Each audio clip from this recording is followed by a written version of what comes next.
Ang susunod na programa ay nagpapatuloy dahil sa ating mga partners and supporters ng Greg Durante Ministry.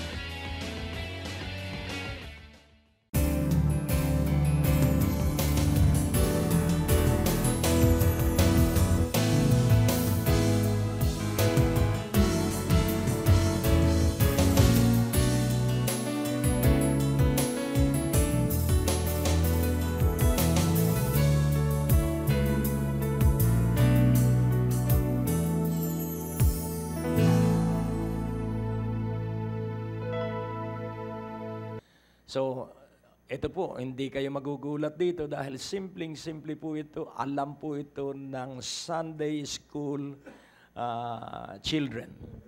Alam na alam po ito, alam kong alam na alam ng bawat isa. At ito po ang mensahe. At ang tunay na kaalaman kapag ito'y nakikita sa ating buhay.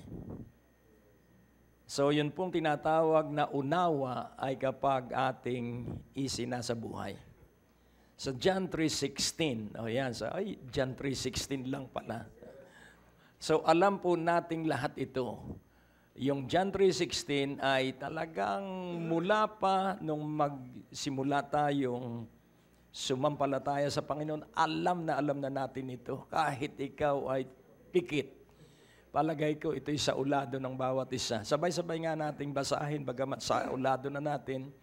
For God so loved the world, that He gave His only begotten Son, that whosoever believeth in Him should not perish, but have everlasting life. Wow, alam na alam po natin. Ano po? Kaya nga po, ang nakita kong pinakang central idea nitong verse na ito ay His love, my love. His love, my love. So atin pong pansinin, kailangang ating iibigin yung pag-ibig sa atin ng Diyos. Napakahalaga po nito para po sa kalusugan, kalakasan ng ating espiritu at liwanag ng ating kaluluwa. At laging tandaan po natin, maraming bagay na simple lang ngunit parang komplikado. Sa 1 John 4:8, ipakikita ko po sa inyo na yung pag-ibig na gagamitin natin sa araw-araw, hindi yung ating pag-ibig. He that loveth not, knoweth not God, for God is love.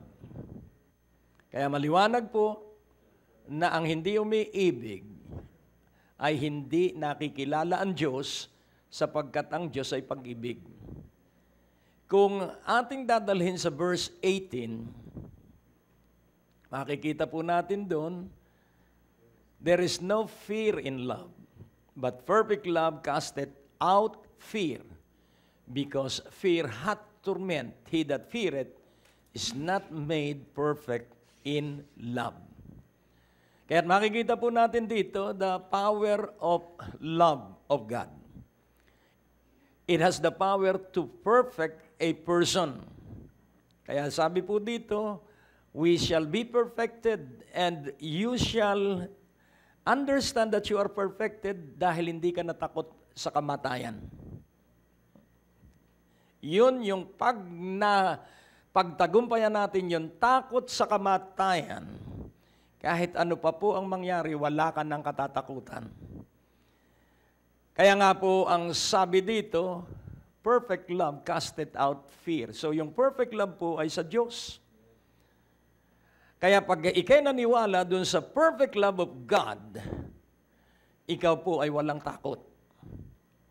Mawawala ang takot sapagkat ikaw po ay ginawa ng sakdal. Ang Tagalog po doon sa perfect ay sakdal o ganap. Ang isa pang Tagalog sa perfect.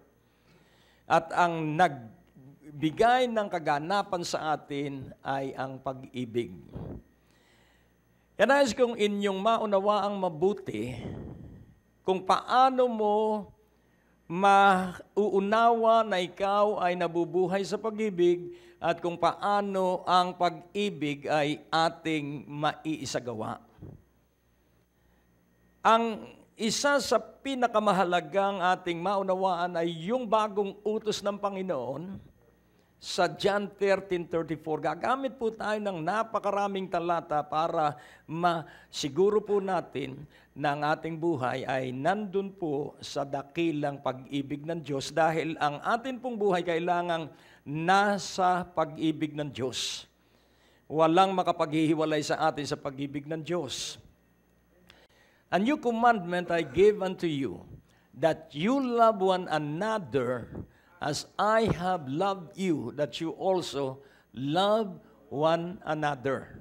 So ating pansinin po ito ay, ang pinag-uusapan po dito ay ang mga Kristiyano muna. Kristiyano po muna, yung pag-ibig natin sa isa't isa bilang Kristiyano. Nung magkaroon ng Luzon Congress, isang pandaigdigang conference about evangelism, at ito ay sponsored ng Billy Graham Evangelistic Association. At dun po ay nagkaroon ng pagtatalo between dun sa mga hub not at dun po sa mga hub nation. Pag sinabing hub, ito yung mayayamang bansa, at pag sinabing hub nuts, ito yung mga mahihirap na bansa. At tayo ay nasa pagitan. Amen? Sapagkat meron tayo at meron ding wala. Kaya sa pagitan tayo, hindi lahat ay wala. Amen? So, ngayon ang pinagtatalunan. Ano ba ang unang gagawin? Preach the gospel to save, or feed the poor, then preach the gospel. So naghiwalay po yung mga grupo ng mga galing sa mahihirap na bansa at sa mayayamang bansa. Ito po ay puro mga leaders ng different denomination at different churches all over the world. At hindi nila maunawaan kung paano sila magkakasundo. Dahil ang mga mayayamang bansa, preach the gospel only. At ang mahihirap na bansa naman ay feed the poor first before the gospel. At ngayon, hindi sila magkasundo kung ano ang kanilang pagpapasyahan dahil yung Luzon Congress ay pagpapasya sa isang susumpaang paninindigan. At tinawag ang isang lalaki, siya ay Amerikano, at sa kanyang background, siya ay ulila. At siya ay nabuhay ay sa puno ng kahoy. Sobrang hirap ang kanyang pamilya. At siya ay ulila at siya ay nabuhay lamang sa isang kamag-anak. Kaya hindi niya alam kung ano ang yaman sapagkat ang kanyang pagkakaroon ng isipan ay dun sa panahon ng kahirapan. At sa kanyang sarili, nung siya ay patayuin, ang isip-isip niya, kapag sinabi ko na ibanghelyo muna, dahil siya ay isa ring mahusay na ibanghelista, maaapektuhan yung mahihirap na bansa. Pag sinabi ko naman na tulungan muna ang mahirap, pakainin muna ang mga gutom, mapapawalay naman itong mayayamang bansa. Pero kailangan sila'y magkasundo. At ang kanyang ginamit na halimbawa ay ang baseball. At ang sabi niya, itong ating dapat na pagkasunduan ay katulad ng laro ng baseball. Merong 3 first base, second base, third base. Ngayon, ang sabi niya, tama ang mga nagsabi na ipangaral muna ang ebanghelyo. At malakas ang ugong nung grupo na galing sa mahirap na bansa. Parang siya'y pumanig na sa kapwa niya Amerikano, bagamat siya ay isang itim. Pero ang sabi niya, sandali muna, ito ang pangunahing dapat nating gawin. Kumbaga sa baseball, nakahit lang tayo ng first base. Wala pang home run. Walang naka-score sa first base. At medyo gumanda ang pakiramdam ng mga galing sa mahirap na bansa. Kaya't ang kaligtasan ng second base, magkakaroon ng fellowship ang mga naligtas. Magkakaroon ng pagmamahalan ang mga naligtas at magkakaroon ng pagtutulungan ng mga naligtas para mapagpasyahan nila na pumunta sa third base. Hello?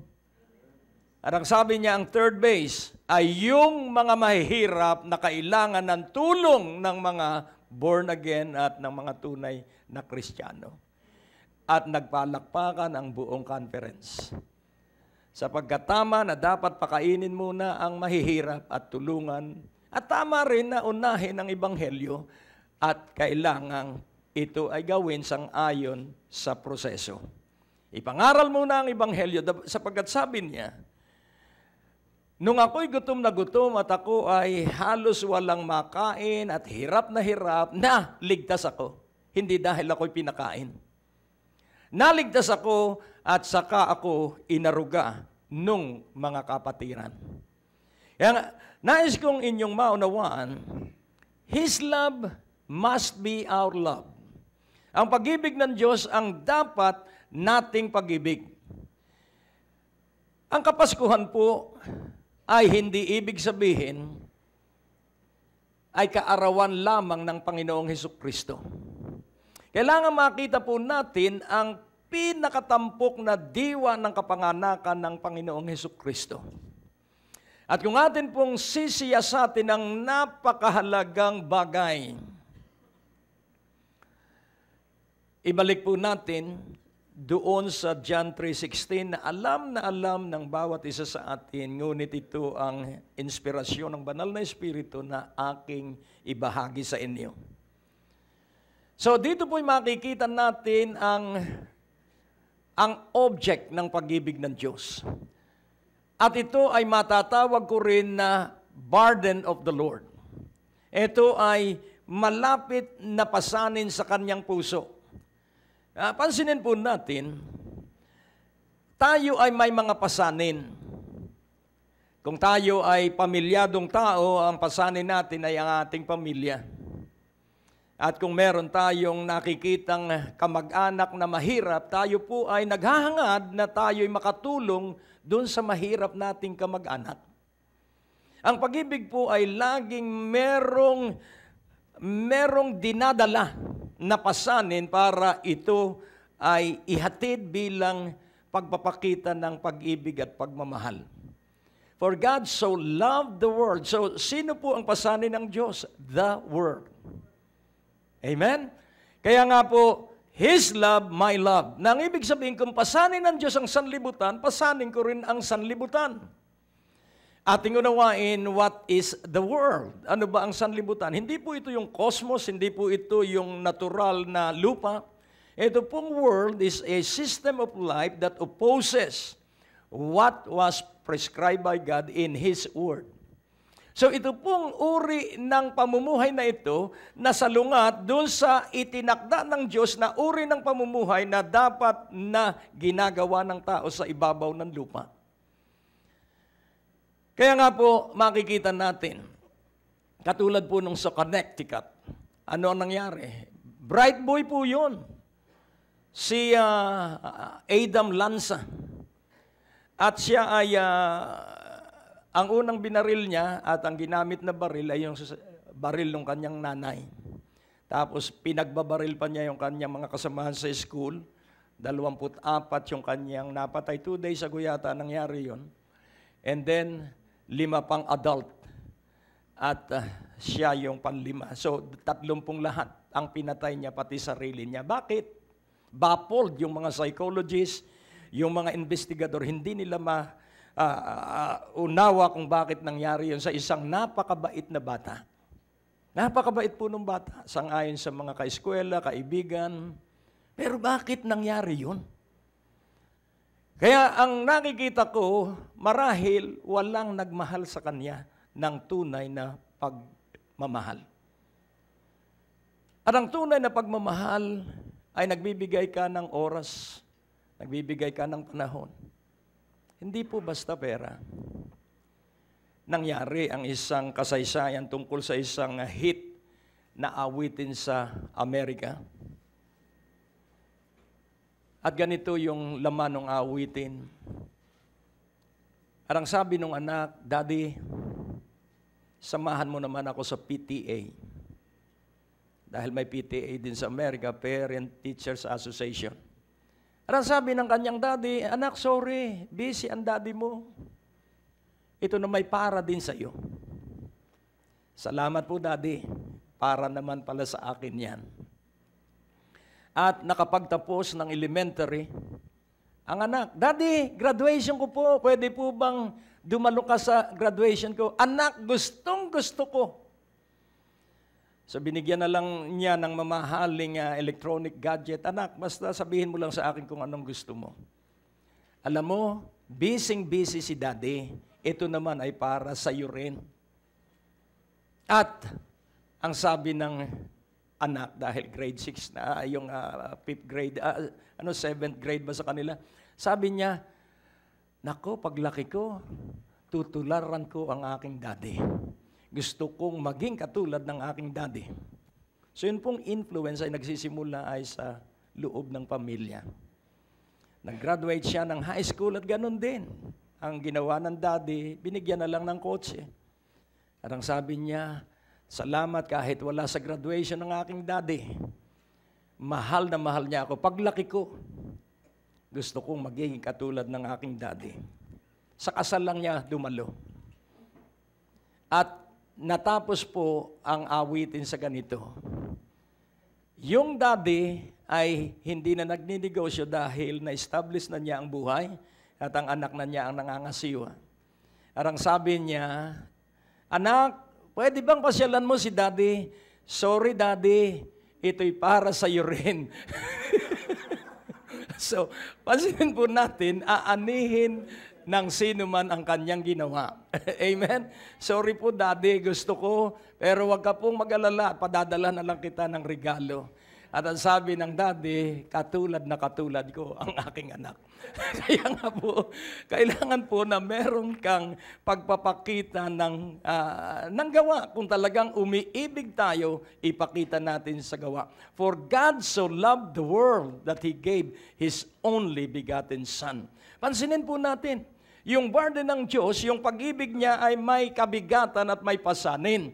At pinagtibay niya yung kanyang kabigatan para sa sanlibutan, para ang sanlibutan ay maibalik niya sa kanyang piling.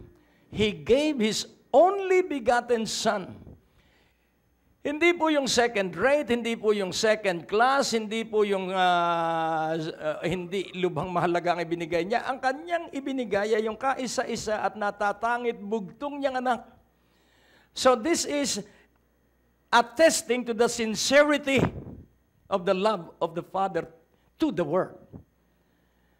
Marami po siyang pwedeng ibigay sa sanlibutan, sa mga taong malayo sa Kanya. Pero ang pinili niya ay kaisa-isa't bugtong niyang anak. At ang gagawin lamang ng bawat tao ay sumampalataya lang. Amen? So pansinin po natin, whosoever believeth in Him should not perish, but have everlasting life.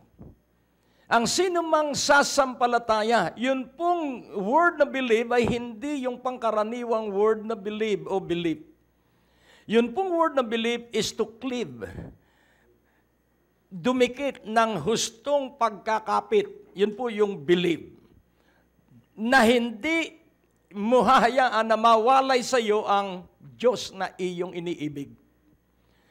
Whosoever believeth in Jesus should not perish, but have everlasting life. So maliwanag po na ang hindi sumasampalataya ay nasa kapahamakan. At ang sumasampalataya ay hindi na mapapahamak, sa halip ay magkakaroon ng walang hanggang buhay. Verse 36. So, simpleng-simple lang po, alam na ng bawat isa. He that believeth on the Son hath everlasting life. Inulit po. And he that believeth not the Son shall not see life, but the wrath of God abideth on him. So, atin pong pansinin, kapag ang isang tao ay hindi sumasampalataya sa anak, wala sa kanya ang buhay na walang hanggan. At ang hindi sumasampalataya sa anak ay hindi niya makikita ang buhay. Pansinin po natin yung semicolon, ang kanyang makakasama, ang mananatili sa taong ay hindi sumasampalataya kay Jesus ay wrath of God. Ang puot ng Diyos ay nananatili sa taong hindi sumasampalataya sa anak. Kaya nga ating sisiyasatin ngayon, ano ba yung pananampalataya? What is belief in the Son? Kailangan maunawaan natin kung talagang tayo sumasampalataya sa anak. Ano nga ba yung pananampalataya sa anak? At yun po ay aking inunawa dahil atin pong unawain na walang sasampalataya sa anak malibang ipahintulot ng Ama. So makikita po natin dito yung pagkakasundo, yung teamwork ng Father and Son. So ang Ama po, ang siyang magbibigay sa taga-sanlibutan na lumapit sa anak. At ang anak naman, ang tatanggap doon sa lumapit sa kanya upang ihatid sa kanyang Ama.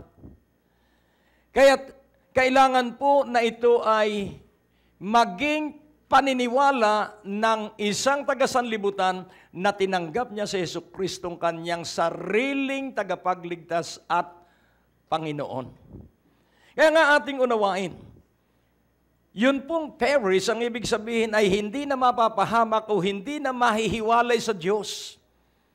Ngayon natin pong unawain, kailan ang tao mahihiwalay sa Diyos? Kailan ang nayayari ang paghiwalay pag namatay na? Hindi po. Habang ang tao'y buhay, pwedeng mahiwalay siya sa Diyos. Paano ang isang tao'y mahihiwalay sa Diyos? Ating unawain, ang sumasampalataya sa anak ay may buhay na walang hanggan. At ano ba ang pagsampalataya? At ano ba ang buhay na walang hanggan? So, ang buhay pong walang hanggan ay buhay na walang katapusan. At ang buhay po ay yung isang relasyon ng pakikipag-ibigan. So, life is a love relationship with Him who loved us. So ito po'y buong buhay nating relasyon ng pakikipag-ibigan sa Diyos na umiibig sa atin at pinagtibay niya yung pag-ibig niya sa atin sa pamamagitan ng kanyang anak. Kailan po ba tayo nahihiwalay? Balikan po natin ang nangyari sa Eden para magkaroon tayo ng liwanag dito po sa paghiwalay. Ang kaaway po ay merong pamamaraan na sa kanyang pakikipaglaban ay laging malinlang niya ang isang tao. At ang pamamaraan ni Satanas ay nagsisimula sa tanong. Kaya kung iyong uunawain, ang labanan ay sa isipan ng tao. At ang nakapagtataka, bakit alam ni Satanas ang utos ng Diyos kay Adan? Bakit kaya? Saan kaya niya natutunan? Bakit alam niya doon sa Mount of Temptation na si Jesus ang Mesiyas? Dahil meron siyang kaalaman tungkol sa katotohanan dahil nalalaman niya na siya ay nahatulan na kaya siya gagawa ng lahat ng paraan para kahit paano ay mapakonti niya ang bilang ng mga taong papuntang langit. Kaya nga ang sabi ng Panginoon, ang pintuan patungo sa buhay ay makipot at ang landas ay makitid. At iilan ang nakasusumpong dun sa pinto at landas na iyon. Pero ang daan sa kapahamakan ay napakalapad at lahat halos ay naglalakbay doon. Kailan mawawalay ang isang tao? Tandaan po natin, hindi po laging Lunes ang buong isang linggo. Payag po ba kayo? May Martes, may Miyerkules. At kadalasan, ang stressful day po ay ang Monday. At ang joyful day ay Friday. Dahil magtatapos sa trabaho ang mga tao, kaya masaya sila. Walang masyadong stress ang Friday, ang weekend. Pero yung pagharap uli sa Monday, ang hirap bumangon. Dahil muli haharapin na naman niya ang kanyang pananagutan for another 5 days. Subalit, tandaan po natin, dahil ikaw ay umiibig sa Diyos. Hallelujah. The divine providence will work side by side with you. Why? Because you receive the love of God and you return the love of God to Himself. Nakukuha niyo po. So ngayon, kahit po tayo ay dumaan ng mga pagsubok, hindi na po tayo natitigatig, hindi na po tayo naaaburido, hindi na tayo naaapektuhan ng mga pangamba at mga pagkatakot. Sapagkat ating idinadala na sa Panginoon, dinadala na natin, Panginoon, alam ko po, kayang-kaya mo akong tulungan. So, ang buhay na walang hanggan po ay lagi mong kailangan ng Diyos, 24/7. Hindi po pag may problema lang, araw-araw po kailangan natin ang Diyos. Kaya nga ang tanong ni Satanas kay Eva, personalan po itong pagtukso, hindi po pang maramihan. Si Satanas, pag nanlin lang, hindi po wholesale, retail. So, tao-tao po ang kanyang kinakaharap. At ang kanyang paraan ay ganito, mga tanong. Talaga bang totoo ang sinabi ng Diyos na pag kumain ka ng bunga ng punong yun, ikay mamamatay?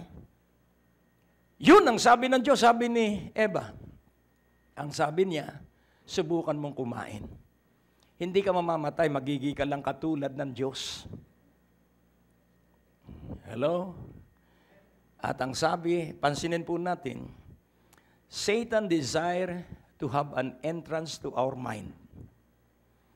At yun ay sa pamamagitan ng tanong. At pag nakuha niya ang atensyon ng ating isipan, hihikayatin niya ang ating imagination. Kaya sabi niya, the same tactics ang ginagawa po niya all over again and again. At ang sabi ni Satanas, Eva, tingnan mo nga kung nakamamatay yung bunga. Tingnan mo ang ganda-ganda.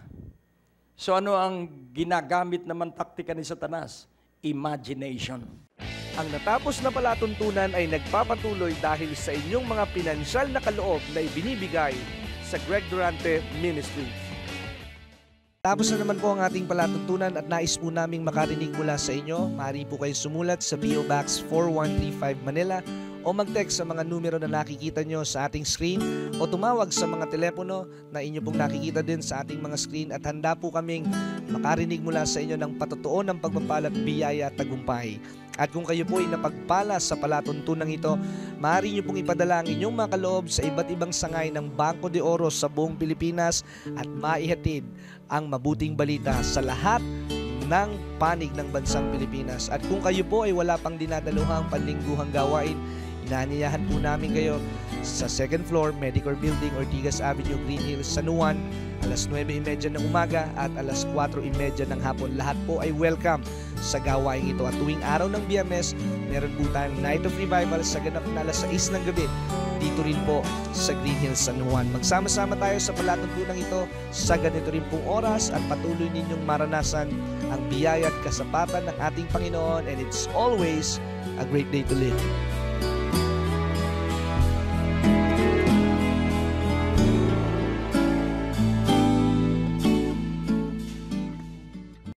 Ang susunod na programa ay nagpapatuloy dahil sa ating mga partners and supporters ng Greg Durante Ministry.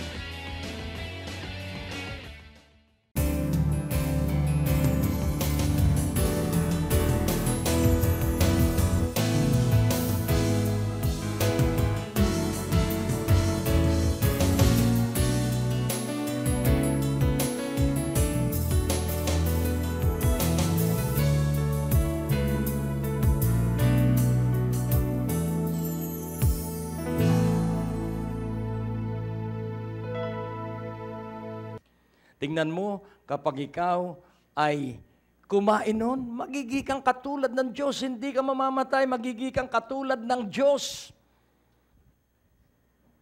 At siya ay nagkaroon, pansinin po natin, kapag nakapasok siya sa ating isipan, lilikha siya ng image. And then He will touch our vision. Tingnan mo, subukan mong kumain. At garantisado, hindi ka mamamatay. Kumain nga siya. Aba, hindi nga siya namatay.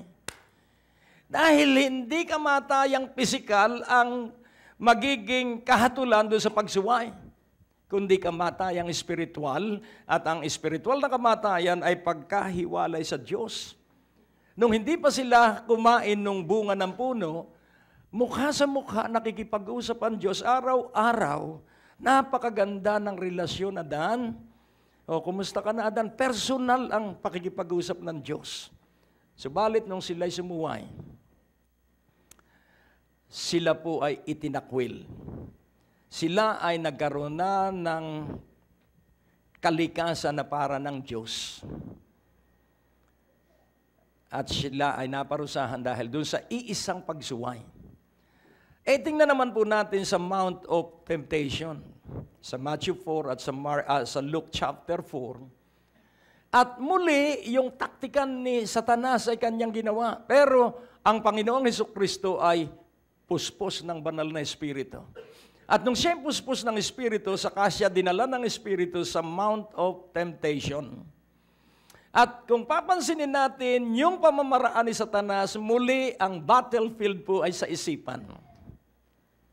At ang sabi ni Satanas kay Jesus, kung ikay anak ng Diyos, kay Eva at kay Adan, magiging kang katulad ng Diyos pag kinain mo ang bungang ipinagbawal. Kay Jesus, sige nga, kung anak ka ng Diyos, ipakita mong anak ka ng Diyos. Gawin mong tinapay ang batong ito. So ano ang labanan?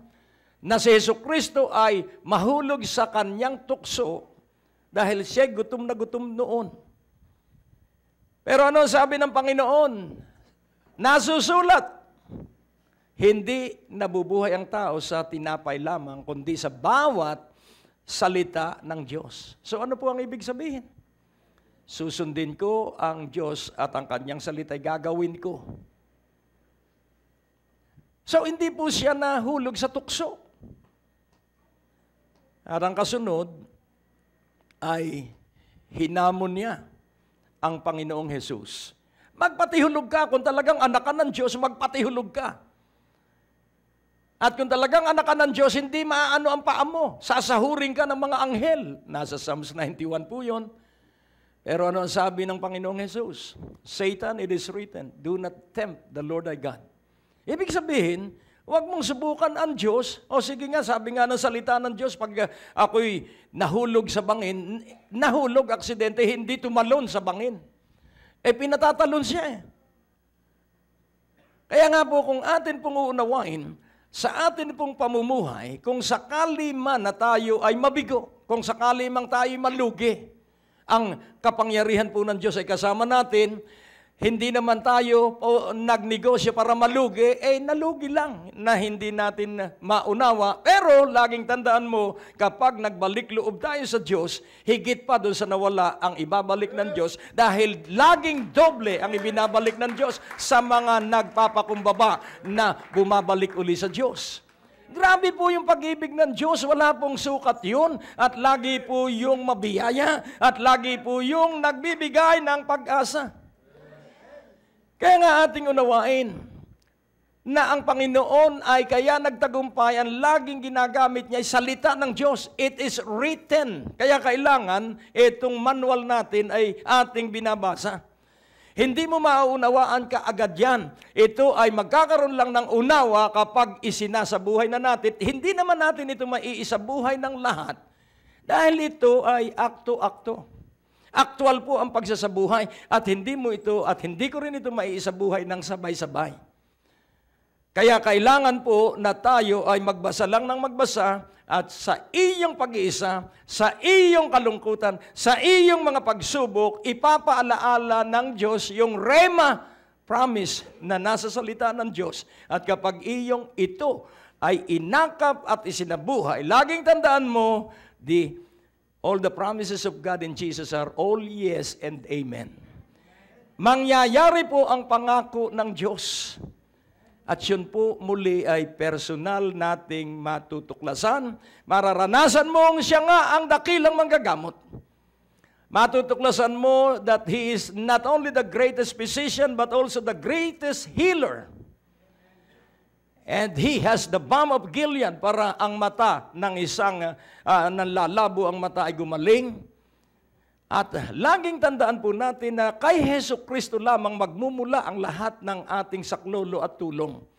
At yun ay laging hinihintay niya. Kaya ang walang hanggang buhay ay ang tuloy-tuloy na paghingi ng tulong sa Panginoon kahit na sa panahon ng ating kasaganaan.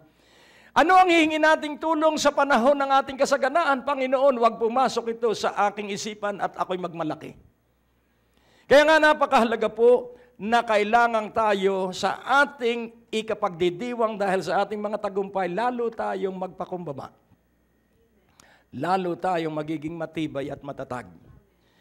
Kung ikaw ay napakayaman na, huwag mong gagamitin ang iyong kayamanan sa pagmamalaki. Kaya tayo ipapasok dun sa sinabi ng Panginoon. Saan natin gagamitin ang ating talento? O ang tanong, kanino natin gagamitin ang ating talento? At laging unawain mo po ang ginagamit para sa kaluwalhatian ng Diyos ay lalong dinaragdagan ng Diyos. Walang ginamit sa kaluwalhatian ng Diyos na nawala. Lagi po itong tutustusan ng Diyos. Kung katalinuhan, bibigyan ka ng panibagong katalinuhan. Kung lakas, bibigyan ka ng panibagong lakas. Kung kalusugan, bibigyan ka ng panibagong kalusugan. Kung salapi, bibigyan ka ng panibagong tustos sa iyong pananalapi. So, ano ang ating gagawin? Paano natin matitiyak na tayo nga ay nasa kandungan ng Diyos? Ako'y natutuwa, nakita ko yung apo ko na 2-3 months old. At umiiyak at aking pinasan. Aba, tumigil. Sabi ko, Panginoon, nung ako nagdadrive na, gusto ko po yung katulad ng paghihiling ginawa ko sa apo ko. Gusto ko po yun ang gawin mo sa akin araw-araw. Pinaghihili ako ng Panginoon. Dahil ang sabi po ng Biblia, iniukit ko sa aking palad ang pangalan mo. Kaya yung mga pangalan natin, bawat isa sa atin, nakaukit sa palad ng Panginoon. Ano kaya ang ginagawa niya at iniukit para ikaw ay mabuhay at ako'y mabuhay sa kanyang kamay? Kaya kahit na akala mo'y malulugi ka, hindi po, sinasapo ka ng Diyos dahil ikaw ay nasa kamay ng Diyos at hindi ka madadaig. Amen? Oh, kaya nga po yung larawan. So, pansinin po natin, the simplicity of the gospel, tinawag pong simplicity of the gospel. And it will be clarified to all of us. Kahit ano po, iisa po ang Biblia, pero iba't iba tayo ng profesyon, iba't iba tayo ng sitwasyon. Pero lahat po ito ay applicable sa bawat isa sa atin dahil ang Diyos po ay matalino. At ang ating pagtatagumpay ay magbubuhat sa salita ng Diyos dahil ang salita ng Diyos ang pinagkukunan natin ng lakas at doon tayo humuhugot ng malaking pag-asa sa salita ng Diyos. Kaya nga kung uunawain po natin, nung dumating ang tsunami sa Phuket, Thailand, dahil sobra po ang kasalanan sa Phuket. Alam niyo yung Phuket, naroon po yung lahat ng mga prostitute. At nung dumating ang tsunami, may dinaanan yung tsunami na isang Bible school ng mga born again sa Thailand. At ang sabi ng pastor na namamahala doon sa school, Diyos ko, ano po ang aking gagawin? At ang sabi ng tinig ng Diyos sa kanya, yung inyong bangka, isama mo ang mga estudyante mo at sumakay kayo at salubungin ninyo ang tsunami. Napakatindi po nung hamong yon. At dahil siya masunurin sa boses ng Diyos, ginawa niya yung tinig ng banal na espiritu. Sumakay sila na paharap doon sa tsunami. At alam nyo, ang napakatalinong kaalaman ng Diyos, ang tubig po nahahati yan. Kaya sila ay linampasan ng tsunami. At sila'y lumutang pagkatapos ng tsunami. At sangayon sa balita, 8 kilometers inland ang naabot po ng tsunami. Ang speed po ng tsunami waves, napakabilis po niyan. Para po yung BMW ang speed. Wala pong makakaligtas. Ang lindol na nangyari sa LA, kaya 20 million na population na ang umalis ng California dahil po dun sa St. Andreas Fault. Ang buong California continent po ay hawak lamang ng maliliit na rocks. Pero pinuprotektahan ng Diyos. Nung ako ay nasa South Gate, sa Golden Gate ng Israel, may lumapit sa aking babae. Isa siyang misyonera. At ako'y pinagpray, umiiyak siya. Pinagpray ako at nagprophesy siya sa akin that I am a father to many Timothys. At tinanggap ko yung kanyang prayer at nag-offer ako sa kanya ng kaunting $. At umiyak siya. At sabi niya, for the first time, this is the first time that I receive an offering. Ang tagal na niyang missionary.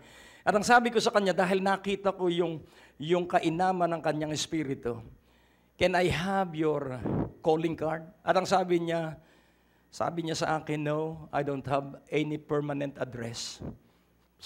Sabi ko, wala daw siyang permanent address. In fact, sabi niya, I'll be going back to California because one of the main intercessor for California died and God told me to replace her.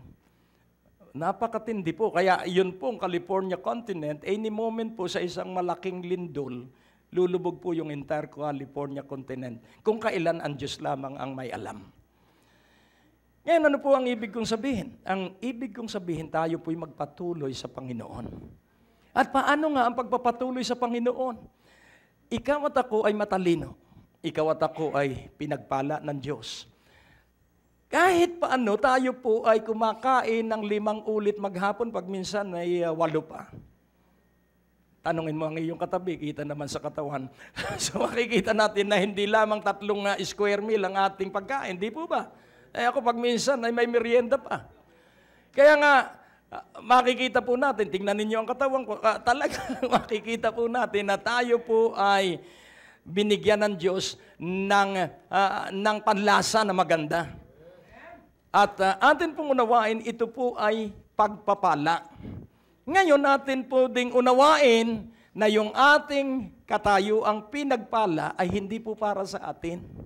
Kaya kailangan pong ating maunawa na tayo ay pinagpala ng Diyos para sa iba. Amen po ba? Kaya nga napakahalaga po. Ano po ang sabi ng Panginoon? Whatsoever you do to the least of your brethren, that you have done unto me. So kailangan po sa mga kapatiran, kailangan pong ating tangkilikin ang mga kapatiran natin. Mga kapatiran po, ano po, wag muna yung taga-sanlibutan. Bagamat ang pasanin ng Diyos ay taga-sanlibutan, kailangan po munang matibay ay ang magkakapatid kay Kristo. Amen po ba? Ngayon natin pong unawain. Bakit? Sapagkat yung taga-sanlibutan, hindi na sila makakaalam pa ng tukso dahil sila ay nabulid na sa tukso. Pero yung mga kapatiran sa simbahan ay pwedeng matalo ng tukso. Lalo na kapag siya'y walang pera. Lalo na kapag kumakalam ang sikmura. Kaya kailangan na tayo ay merong pag-ibig sa isa't isa. Ngayon ito ba ay salita ng Diyos? Opo, salita ito ng Diyos sa Galatians 6, verse 9 and 10. Kaya kailangan maunawaan mo po para ang iyong kayamanan ay hindi maubos at ito'y maprotektahan ng Diyos. And let us not be weary in well-doing, for in due season we shall reap if we faint not. Atin pong pansinin ang pag-aani dito. Huwag tayong magsasawa, huwag tayong mapapagod sa paggawa ng mabuti, sapagkat sa takdang panahon, tayo'y mag-aani kung hindi tayo manghihina. So, weary and faint. So, huwag magsasawa, huwag mapapagod, at huwag panghihinaan ng loob. Sa verse 10, ano yung well-doing? As we have therefore opportunity, let us do good unto all men, especially unto them who are of the household of faith. So what is that well-doing? It is an opportunity that God will open up to us. At ano po yun? Kung makagawa mo ng tulong ang mga kamag-anak mo, gawan mo ng tulong. Lalo tigit ang mga kapatid mo sa pananampalataya. Ngayon, bakit matatag ang Israel? Sa Deuteronomy 15:7. Ano po ang sabi doon? So ito na po yung pag-ibig na ating isinasagawa. If there be among you a poor man of one of thy brethren. Ayan, sa kapatiran po uli. Within any of thy gates in thy land, which the Lord thy God giveth thee, thou shalt not harden thine heart, nor shut thine hand from thy poor brother. So pansinin po natin, huwag mong patigasin ang iyong puso at huwag mong ititikom ang iyong palad. Ibig sabihin, kung may kapatid ka sa pananampalatayang naghihirap, hindi makadalo ng gawain dahil walang pamasahe, dapat alamin mo kung bakit hindi nakadalo. Brad, bakit ba hindi ka nakadalo? So pag natuklasan mo yung kanyang pangangailangan at kaya mo namang gawin, hello? Sa Proverbs chapter 3, alam mo, kailangan ito yung sinasabuhay natin. Sa Proverbs chapter 3, verse 27. Ang sabi po dito, withhold not good from them to whom it is due, when it is in the power of thine hand to do it. Verse 28. Say not unto thy neighbor, go and come again, and tomorrow I will give, when you has it by thee. Ibig sabihin, alam mo, pag pinagpaliban natin yung pagtulong sa nangangailangan, yun pong ang tutulungan mo ay yung masipag, yung laging maalam sa Diyos na naghihikahos. Hindi po yung nakaupo lang at pakuya-kuya-ko. Hindi po yun yung mahirap na tutulungan. Ang tutulungan mo ay yung porsigidong maalam sa Panginoon, nag-aayuno at gumagawa ng lahat ng pagsunod sa Panginoon na hindi pa niya matuklasan ang maluwag na pamumuhay. Aakayin natin sila, so wala po ritong pangungunsinti dahil ang tamad ay hindi pinakakain. Ang tinutulungan po ay yung masipag na sa sobrang kasipagan ay mahirap pa rin, tutulungan mo siya. Katulad nga po ng kasabihan, may taong gutom lumapit sa akin at binigyan ko ng isda. Ikalawang pagkakataon, gutom uli siya lumapit sa akin, binigyan ko uli ng isda. Pero ikatlong ulit, bumalik at gutom daw siya. Binigyan ko ng bingwit at tinuruan kong mangisda. Kaya, nais ko pong ipaunawa, wala po tayong pangungunsinti, amen? Hindi po pwedeng ang tamad ay iyong kupkupin. Dahil ang tamad, walang kinabukasan, amen? Ang iyong kukupkupin ay yung mga taong may adhikain, may layunin, may pangarapin sa buhay, at iyong susustentuhan yung kanyang pangarap, iyong i-encourage siya, iyong i-challenge siya. Nakukuha niyo po? Kaya nga ating unawain, mahal na mahal tayo ng Diyos. At kapag tayo po ay tumutulong sa mga kapatiran na nangangailangan talaga ng tulong at kaya natin, ano ang mangyayari? Deuteronomy 7, verse 15. 13 and 14. 7, 13 and 14. And He will love thee, and bless thee, and multiply thee. He will also bless the fruit of thy womb, and the fruit of thy land, thy corn, and thy wine, and thine oil, the increase of thy kind, and the flocks of thy sheep in the land which he sware unto thy fathers to give thee. Verse 14. Thou shalt be blessed above all people. There shall not be male or female, barren among you or among your cattle. So ito po'y pangako ng Diyos sa mga umiibig sa Kanya na Kanya munang inibig, na umiibig sa Kanya at nagiging matulungin sa mga kapuspalad na kapatirang masipag at masikap. Dinaidiinan ko po, masipag at masikap. Hindi yung puro tulog, ano po.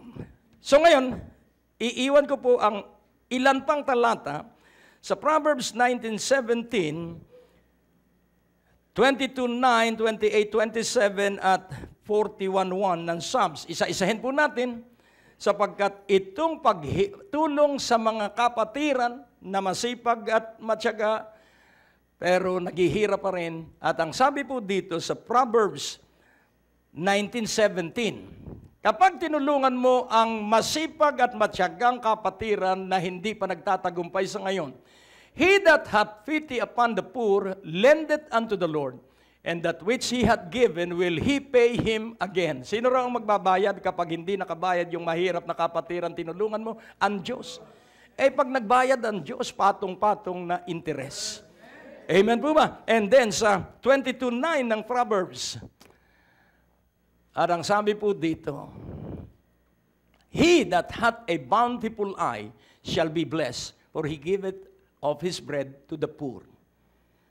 Siyang merong maunlad na mata ay pagpapalain sapagkat, so ito yung maunlad na mata, binibigyan niya ng tinapay ang mga mahihirap. Pansinin po natin, for he giveth of his bread to the poor. Hindi po tayo magkukulang kapag tayo tumutulong sa dukha. Sa 28:27 ng Proverbs, 28:27, ano po ang sabi rito? He that giveth unto the poor shall not lack, but he that hideth his eyes shall have many a curse. Bountiful eyes, and then hideth not his eyes. Ano po ang sabi rito? Ang tumutulong, nagbibigay sa mga dukha ay hindi magkukulang. At ang hindi tumutulong sa dukha ay magkakaroon ng maraming sumpa. Alin ang gusto natin sa dalawa? Yung hindi tayo magkukulang o yung magkakaroon tayo ng sumpa? Siyempre, yung hindi tayo nagkukulang. Amen? So, ano ngayon ang panghuli? Sa Psalms 41:1. Napakaganda po nitong mga pangakong ito. Blessed is he that considereth the poor. The Lord will deliver him in time of trouble. Kapag tayo po'y matulungin sa dukha, nakapatiran muna, ano po? Ang sabi rito, ililigtas siya ng Panginoon sa oras ng kaguluhan. Kaya nga po, pansinin po natin, pag bumagyo po, wala pong pinipili ang bagyo. Lahat po ay dadaanan sa lugar na ipinahayag na daraan yung bagyo. Pero pansinin po natin, the Lord will deliver. Ilang bagyo na po ang dumaan sa ating buhay at bahay. Pero hanggang ngayon, tayo po'y buhay pa at tayo ay pinagpala pa. Why? Dahil po tayo ay laging inililigtas ng Panginoon. Hallelujah! Kaya nga po ngayong sandaling ito, tayo ay manalangin dahil ikaw ay umakap sa pasanin at bigatin ng Diyos na ang mga taga-sanlibutan ay katulad niya ay ating ibigin. Dinadalangin natin sila at ang mga dukha nating kapatiran, idinadalangin at tinutulungan. O Diyos aming Ama, we were created for yourself and we were created for the good works that you have set in our sight so that we shall walk on them. Kaya turuan mo kami at tulungan na laging makita yung landas ng mabubuting gawa dahil kami ay iyong mga anak. Kahit kami ay labis mong pinagpala upang ang kasobrahan namin ay aming maikalat sa mga kapatiran. At maging sa panahon ng kasya lang kami, matuto kami na magsimulang tumulong sa mga kapatid na nangangailangan nito. O Diyos, nalalaman namin, ang lahat ng pangako mo ay mamumunga sa aming buhay. Sa iyo po ang kalwalhatian at karangalan sa makapangyarihang pangalan ni Jesus. At ang bawat isa ay magsabi ng Amen. Ang Diyos po ay napakabuti. Para po sa pagpapatuloy ng programang ito, kailangan po namin ang inyong panalangin at pinansyal na suporta. Sa bawat kaloob ng inyong ipapadala, anuman ang halaga, bibigyan po namin kayo ng anointing oil bilang pasasalamat sa inyong pagtulong at pagsuporta sa Greg Durante Ministries.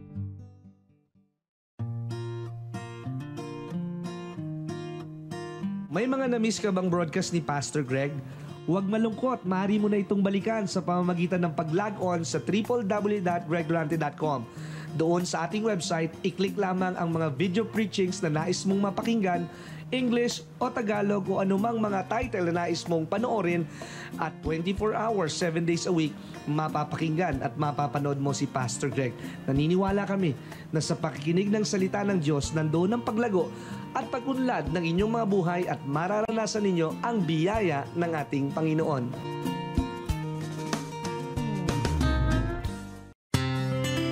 Ngayon po ay nakikita ninyo ang update or progress ng ating pong Prayer Mountain Building Project sa Tayabas, Quezon.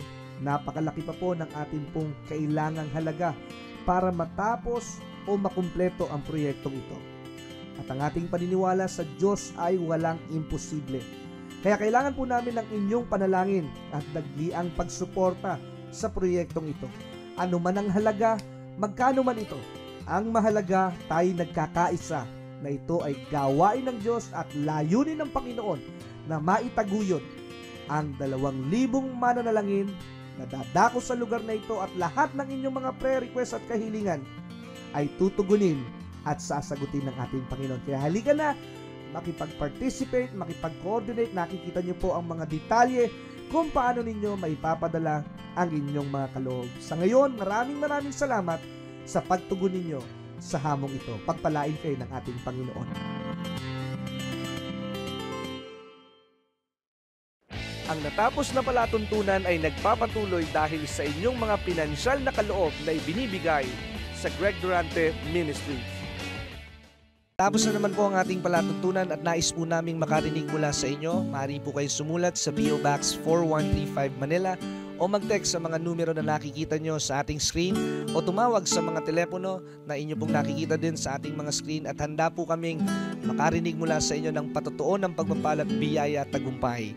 At kung kayo po ay napagpala sa palatuntunang ito, maaari nyo pong ipadala ang inyong mga kaloob sa iba't ibang sangay ng Bangko de Oro sa buong Pilipinas at maihatid ang mabuting balita sa lahat ng panig ng bansang Pilipinas. At kung kayo po ay wala pang dinadaluhang panlingguhang gawain, inaanyayahan po namin kayo sa 2nd floor, Medicare Building, Ortigas Avenue, Green Hills, San Juan, alas 9:30 ng umaga at alas 4:30 ng hapon. Lahat po ay welcome sa gawain ito. At tuwing araw ng Biyernes, meron po tayong Night of Revival sa ganap na alas 6 ng gabi.